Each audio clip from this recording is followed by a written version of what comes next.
Salut tout le monde, bienvenue sur notre chaîne YouTube. Nous allons répondre à une autre question d'un abonné également comme d'habitude. Voilà, alors ce que nous allons faire dans cette formation, nous allons voir comment comprendre le plan d'armature de la dalle. Ok?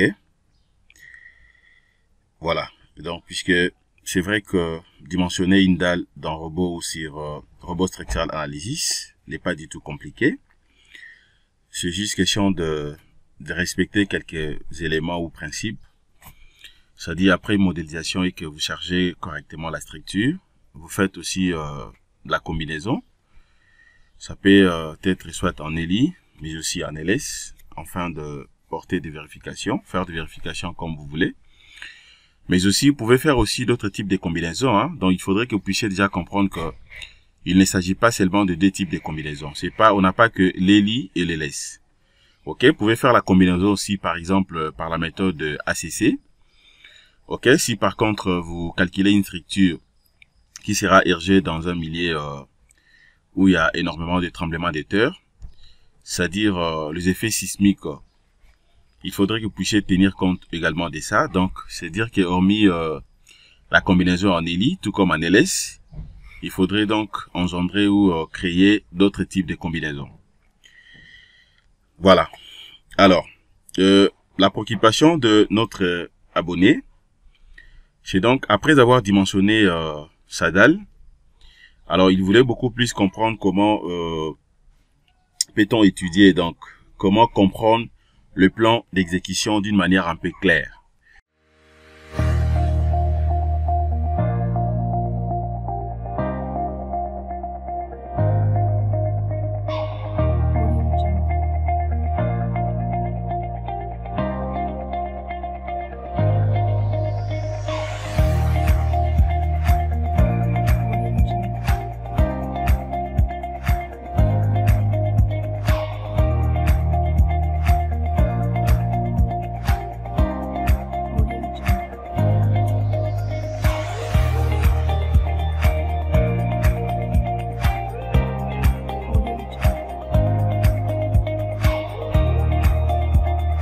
Salut très chers abonnés.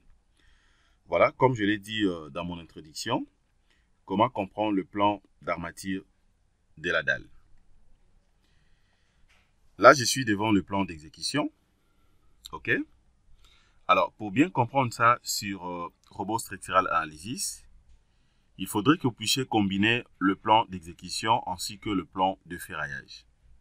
Pour bien comprendre ça. Ok. Alors, déjà au niveau de plan d'exécution, vous allez voir que c'est très simple. Ces projets, dans cette dalle, nous avons donc 4 feuilles. La première feuille, c'est ça. Déjà ici, ce qu'il faut comprendre, il faut d'abord voir la section de cette dalle. Cette dalle a une section de 5,07 m x 4,50 m. Ça, c'est la section totale. Alors, de l'autre côté ici, l'anthrax de ce mur ou de ce poteau est de 10 cm, 10 cm. C'est-à-dire à gauche, ici j'ai 10 cm et à droite également 10 cm. Donc ça fait directement, donc j'ai une base de 20 cm. C'est pour dire que les poteaux ici, sa base est de 20 cm. De l'autre côté ici, c'est la même chose. Donc vous avez 5, 5, 5, 5, le total ça fait 20 cm. Idem qu'ici, donc partout vous avez donc la même représentation. Alors, déjà, c'est que vous voyez ici à l'intérieur, ici, le 2,1, 0,12, ça représente tout simplement l'épaisseur de la dalle. C'est pour dire que la dalle que vous voyez ici, c'est une dalle qui a une épaisseur de 12 cm. C'est donc 12 cm de l'épaisseur de la dalle. Voilà. Ces petits schémas, ça représente tout simplement le sens des armatures. C'est-à-dire, les X, c'est suivant cette direction, que je peux appeler donc l'abscisse. C'est suivant cette direction. Les Y, c'est suivant cette direction. Donc, l'ordonnée. Alors, maintenant, si je viens ici, au niveau de cette cartouche, j'ai la possibilité de comprendre également la surface des coffrages. C'est pour dire que la surface totale des coffrages de cette dalle, ça fait 21,6 mètres carrés. Le béton, ça fait 2,59 mètres cubes. Rien qu'avec ça, et la surface des coffrages, je peux faire déjà dans le devis de cette dalle. L'enrobage que j'ai utilisé ici, l'enrobage supérieur est de 3 cm, inférieur aussi est de 3 cm. Donc là, je crois qu'il n'y a pas de problème. Ça, c'est tout simplement le numéro de la dalle la plus chargée. OK? Et puis des chiens de coffrage de la dalle. Voilà, son épaisseur, c'est ça. Ça fait donc 12 cm. C'est justement au niveau du rez-de-chaussée. Maintenant, je viens là, je vais prendre la deuxième phase. Au niveau de la deuxième page ici, je viens d'abord là. OK? Regardez ce qu'il me dit.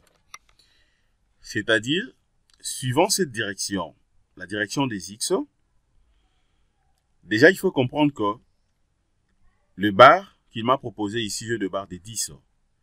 Donc, cette dalle sera armée avec le bar des 10. Sa longueur développée ici. Cette longueur développée, ça fait 4,49 m. L'épaisseur, donc l'espacement entre deux barres, est de 12 cm. OK? Et des 12 cm suivant la direction des X dans ce sens. Alors, de l'autre côté, c'est la même chose. Toujours barre des 10. Sa longueur développée est de 4,79. L'épaisseur toujours 12 cm. Suivant toujours la direction des X. Là, maintenant, c'est suivant la direction des Y. Regardez très bien le sens. OK? Toujours, je vais utiliser le même barre des 10. Sa longueur, dans ce sens, ça fait 1,36. Mais l'épaisseur, l'espacement entre deux barres, toujours des 12 cm. C'est pour dire que j'aurai des mailles, des mailles carrées. Ça sera 12 x 12. OK? Donc là, je crois que c'est vraiment simple. Voilà. Dans l'autre sens aussi, c'est la même chose. Donc, comprenez seulement que vous avez tout simplement des axes ici. Il y a X et puis vous avez Y. Mais vous allez voir que suivant la direction des X, vous avez tout simplement des types de cotations. Suivant la direction des Y également, vous avez des cotations. C'est-à-dire quoi? Suivant la direction des X, il faut comprendre déjà qu'ici, vous avez donc des nappes. OK? Il faut voir d'abord la nappe inférieure. Vous aurez donc des coordonnées. Coordonnées suivant la direction des X et coordonnées suivant la direction des Y. Mais tout simplement au niveau de la nappe inférieure. Alors, si vous montez maintenant au-dessus, vous aurez la même chose également. Des coordonnées suivant la direction des X et suivant la direction des Y, mais cette fois-ci au niveau de la nappe supérieure. Donc, ça dépend de la dalle, des types de dalles que vous avez dimensionné. Par rapport à ces projets, donc, c'est ça, sa représentation. Je vais prendre maintenant la troisième page. Regardez, donc, c'est la même configuration. La même configuration, vous avez le bar des 10. La longueur développée ici, ça fait 1,36. L'épaisseur, ça fait 12. Regardez l'essence, c'est comme je l'ai dit là. Vous voyez? Regardez très bien l'essence. Donc, c'est ça. C'est vraiment facile à comprendre. De l'autre côté aussi, c'est la même chose. Je prends maintenant la dernière page. Là, vous avez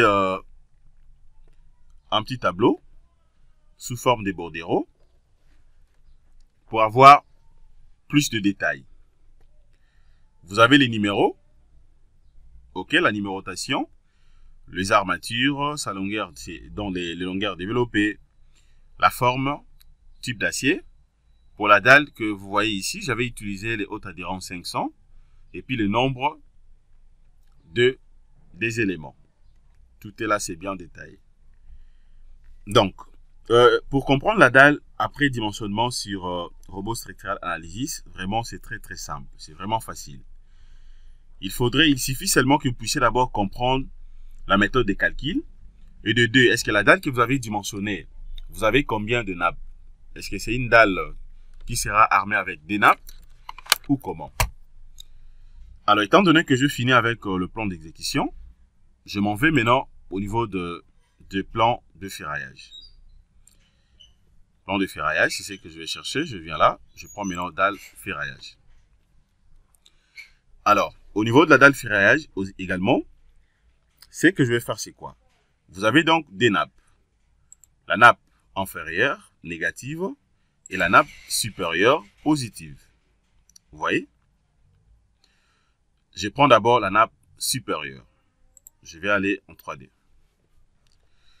Regardez la disposition de la nappe supérieure. Au niveau de la nappe supérieure, déjà ici, vous allez voir que j'ai deux types de barres. Donc, il y a les barres suivant la direction des X pour la nappe supérieure. Et puis, j'aurai des barres également suivant la direction de Y pour la nappe supérieure. Vous voyez? Même de l'autre côté aussi la même chose. Je clique là, c'est ça. Alors, je peux vérifier aussi pour la nappe inférieure. Quand je viens là, regardez. Vous allez voir la différence seulement, ça se diffère beaucoup plus au niveau des sens, hein, les sens de crochet. Ça, c'est la nappe inférieure. Regardez les sens des crochets. Donc, c'est du bas vers le haut. Mais regardez maintenant, supérieur. Vous voyez? C'est du haut vers le bas. Vous voyez? Donc, ici également, je vais faire la même lecture. Voilà. Mais j'ai la possibilité de fusionner le deux aussi au même moment. Je viens là, je prends armature. Je peux prendre armature supérieure et inférieure, le deux au même moment. Je clique.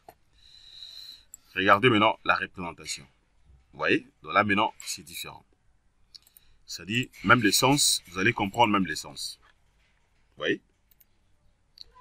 Puisque là, j'ai sélectionné deux nappes au même moment. Voilà. J'ai des nappes au même moment. Vous voyez? Regardez le sens des crochets. Donc, c'est comme ça qu'il faut comprendre ça. Déjà, il faut mettre en tête que le principe de dimensionnement reste le même. Mais, donc, les dimensionnements, en fait, les plans de ferraillage dépendent d'une dalle à une autre. Donc, ça dépend d'une dalle à une autre. C'est-à-dire, dans d'autres cas, vous pouvez peut-être aussi avoir des nappes. Il y a aussi d'autres types de projets où, dans d'autres cas, peut-être aussi une seule nappe. Donc, ça dépend. Vous voyez? Alors, je peux même rentrer encore au niveau de...